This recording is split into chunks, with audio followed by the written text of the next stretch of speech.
This is love log 4 on the 10th of January 2023, and in it I will reflect a little on the situation in relation to love and marriage in Chinese civilization.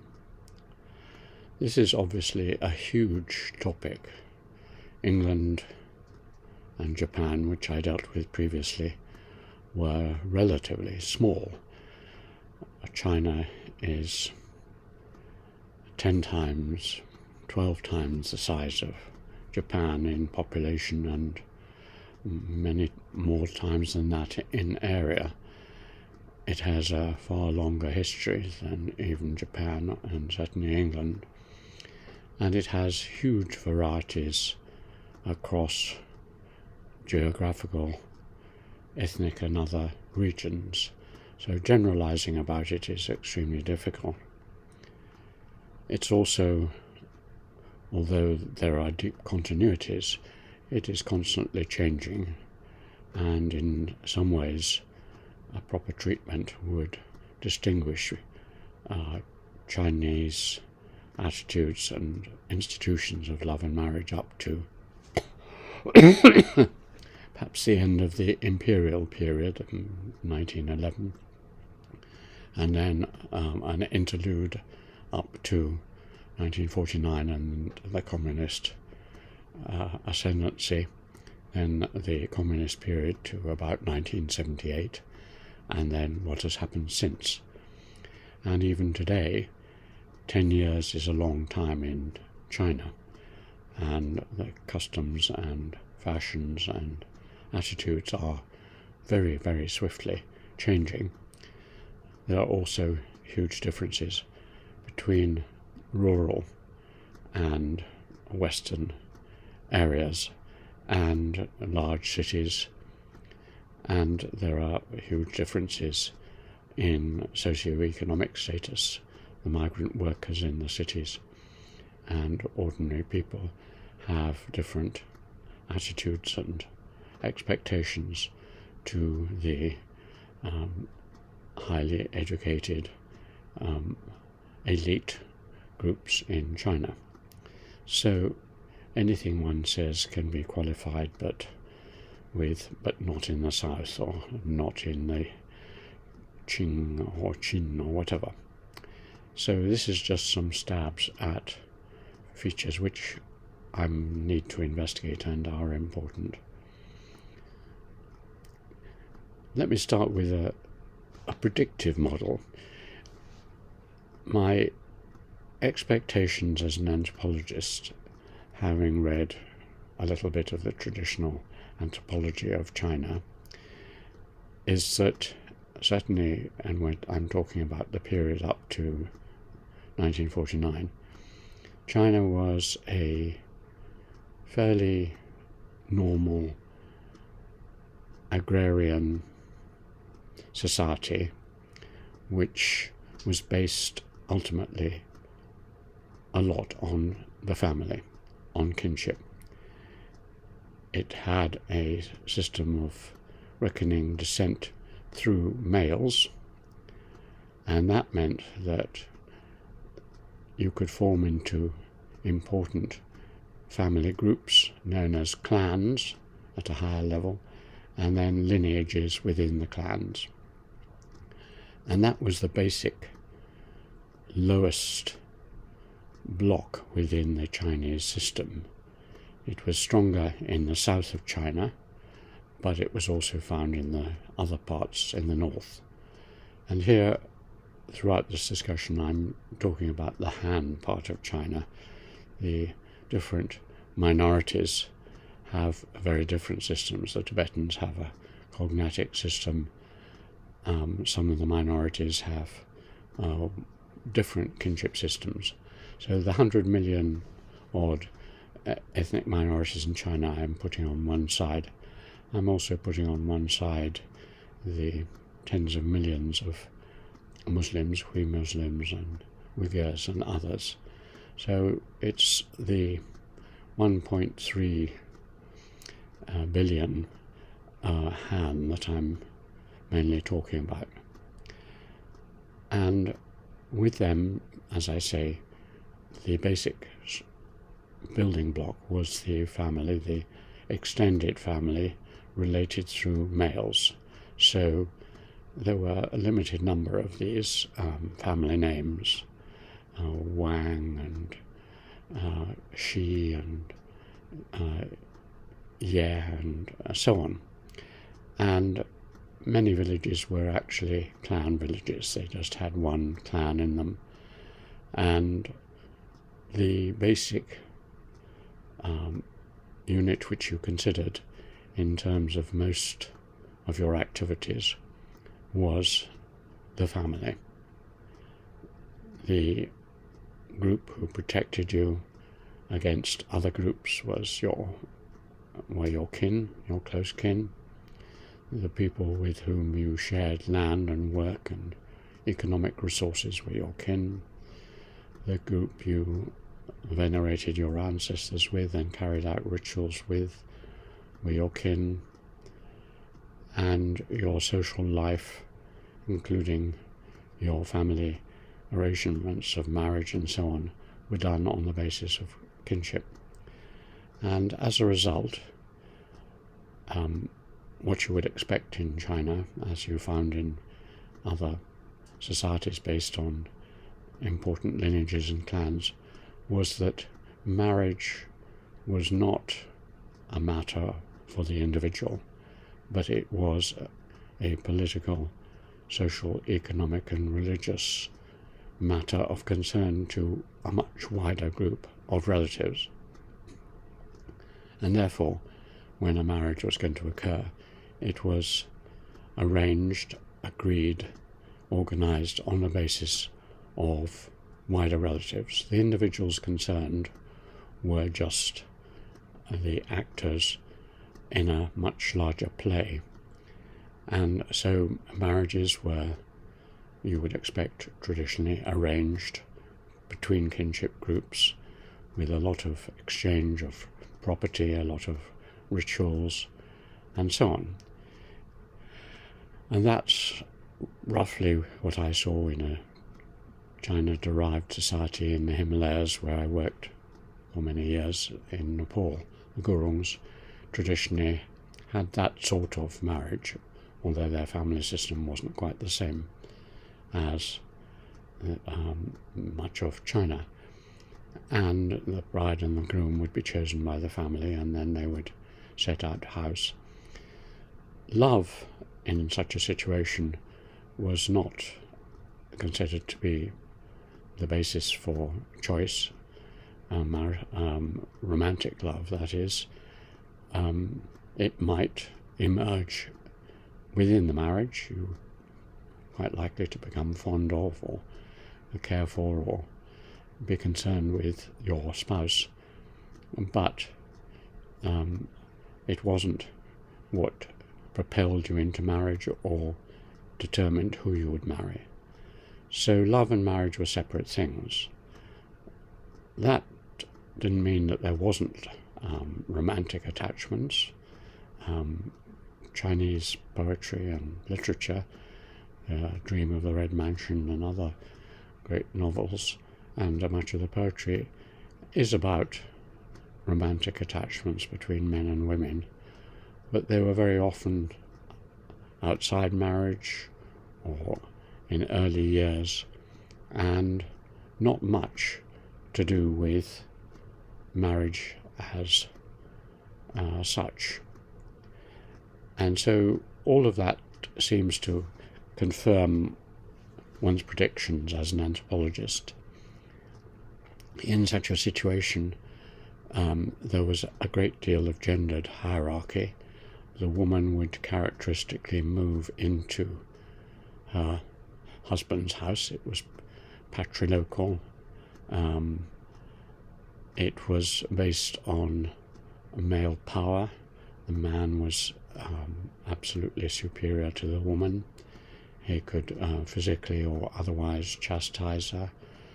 She was subservient not only to her husband but importantly to her mother and father-in-law, and she was in many ways almost a servant in the new household. Combined with that, there was widespread concubinage or polygamy, a first formal wife and then maybe one or two others, certainly in the richer classes. And the children would look up and obey their parents, but particularly their father and his parents. Brothers often lived together or worked together. Inheritance went down through the whole family. There was not individual inheritance. The wife would bring a dowry in many cases, some linen or household furniture or maybe some money, but that would be absorbed into the family income, and she wouldn't have separate property.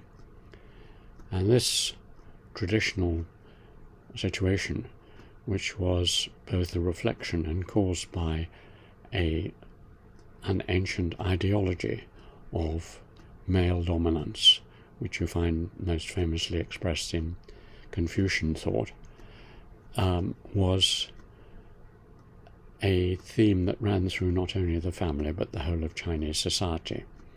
The Confucian system was graded with upward and downward respect and obedience, which went up to your parents, grandparents, but it also went up through your local political powers up to the emperor, and there was a certain gradation even in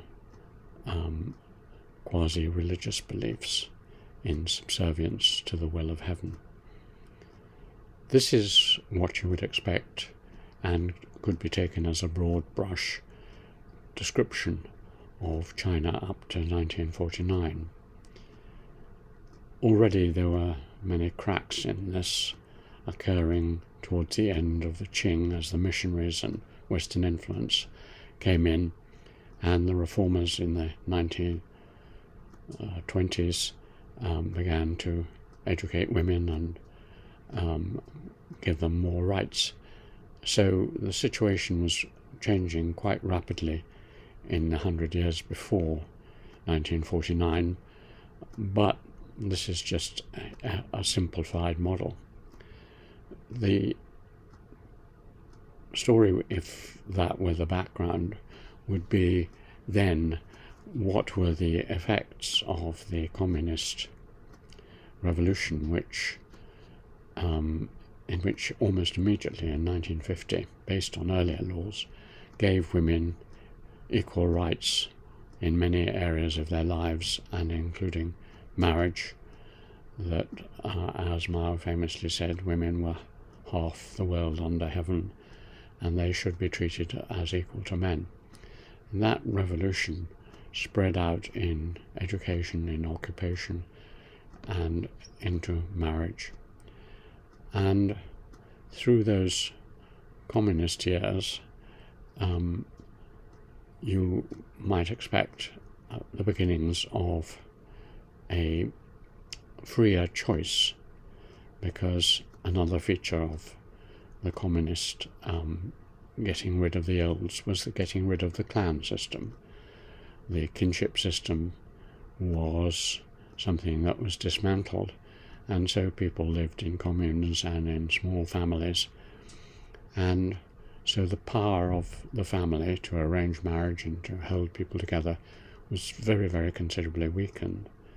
So one would expect the movement towards something different, more atomistic, more individualistic, more maybe love-based, to begin during that period.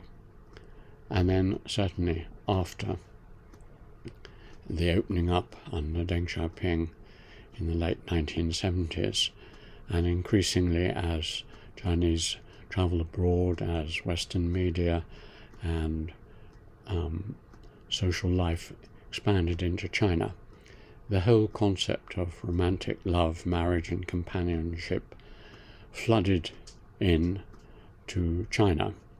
It was the same thing that happened 100 years earlier in Japan, and therefore the situation as we experienced it when we first went to China in 1996 was not totally dissimilar to what we were experiencing in Japan in the post-war era, where the gender relations were swiftly changing and companionate love marriage was becoming a real option.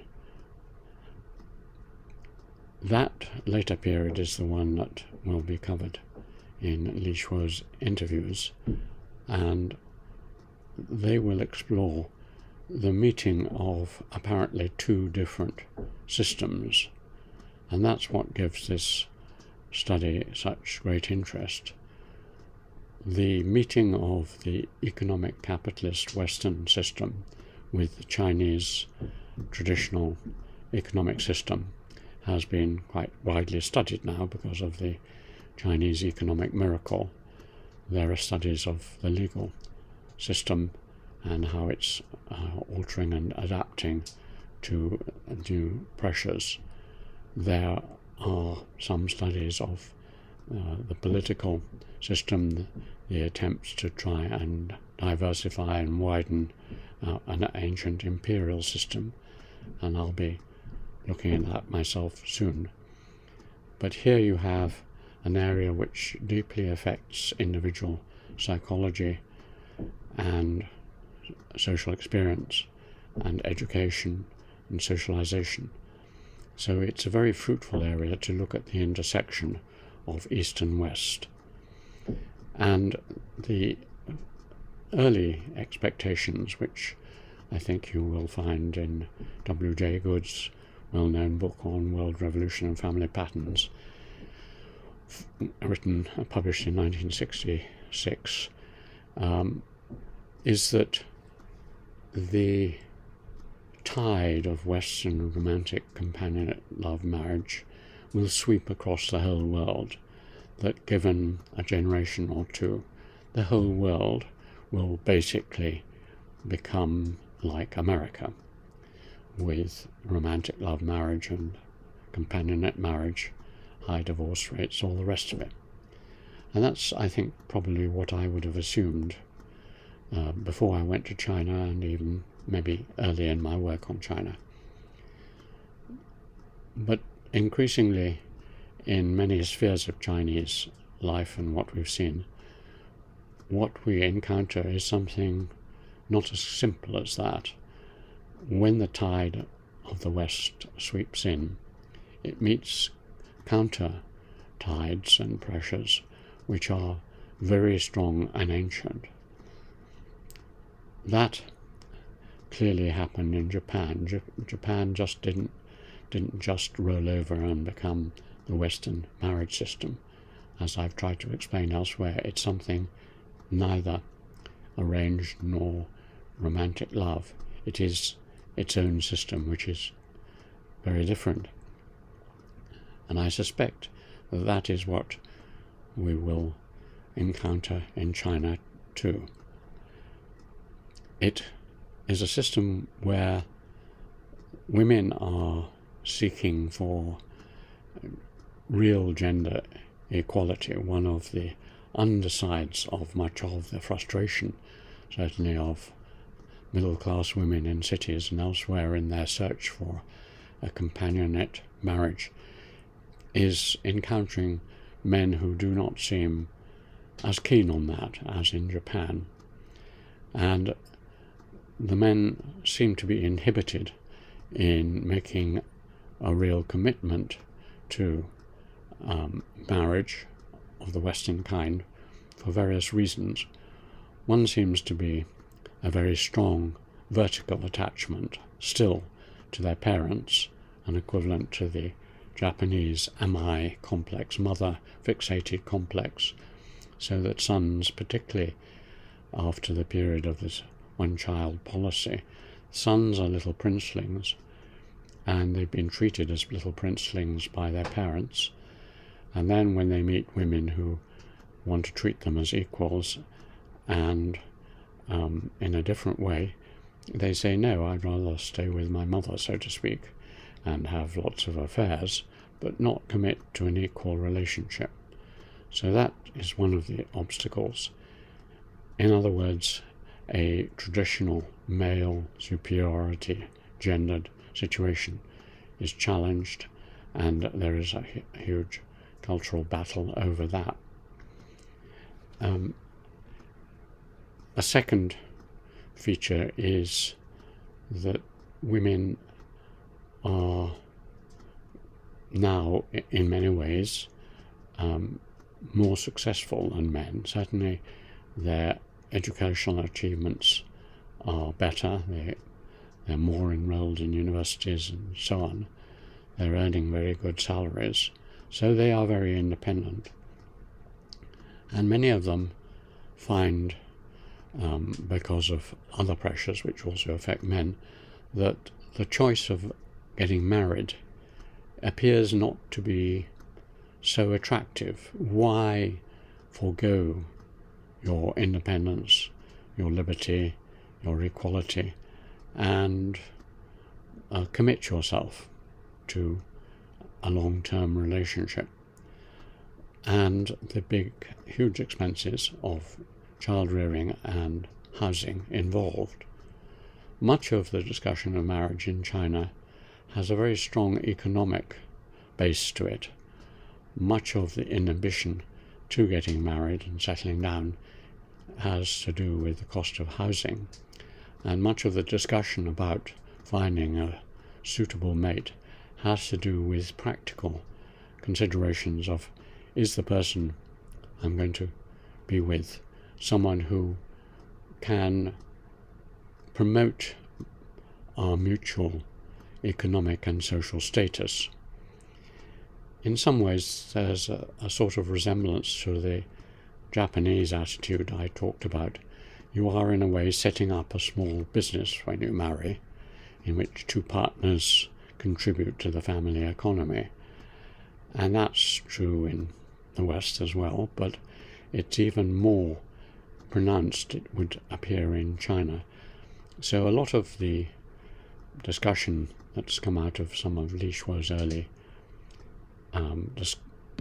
interviews is about how one or other partner, usually the woman, feels disappointed that the man is not as good, ambitious, hard-working as they would hope. And since some women in China are extremely good, and many of them extremely good business women and entrepreneurs, often you find that it is the woman who makes the large fortune and the man tags along. And then you get, if the situation breaks down, as it often does, a lot of acrimony and pain caused by the separation and the division of their assets.